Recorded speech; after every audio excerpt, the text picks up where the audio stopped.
धरती पर जीवन है तो जीव है, जीव है तो संघर्ष है। सभी जीव भोजन तथा अपने जीवन के लिए संघर्ष करेंगे। ये जीवों की प्राथमिक किंतु अस्तित्व का संघर्ष है।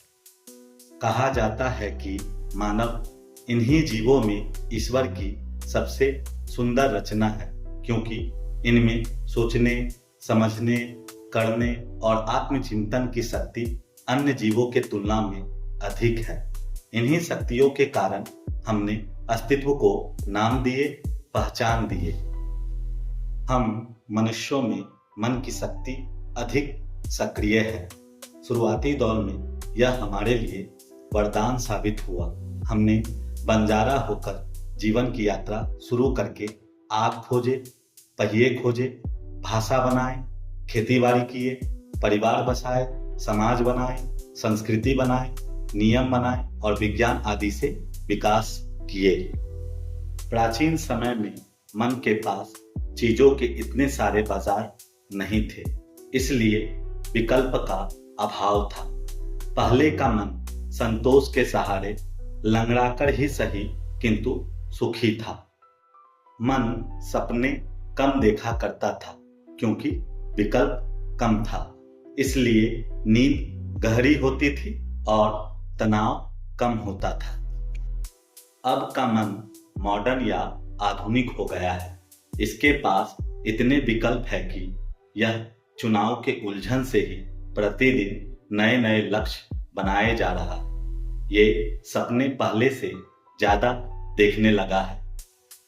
ये हमेशा तुलना करके जीता है और तारीफों के सहारे खुश रहने का प्रयास करता है। अहंकार इसके भविष्य और बचाव की पूंजी बन गया है। परिस्थिति यदि मन के अनुसार हो तो खुश दिखता है और विपरीत हो तो उदासी, दुखी और मायूस रहता है, किंतु संसार में अपने को सुखी दिखाता है। दुख, उदासी काफी हद तक मन के बनाए काल्पनिक संसार और सपनों का टूटना है, जो उसने अपने लिए तैयार किए थे। मन नए नए परिस्थितियों को देखता है, सुनता है, महसूस करता है और वर्तमान से तुलना करता है। मन अपने को हर कसौटी पर सबसे शीर्ष पर देखना चाहता है, परंतु प्रकृति के नियम में पथ वृत्ताकार है, जिसमें दौड़ने वाला एक समय सबसे आगे दिखता है, फिर मंजिल के करीब पहुंचने तक अपने को सबसे पीछे पाता है। जगत इतना विराट है कि यहाँ अहंकार टिक ही नहीं सकता।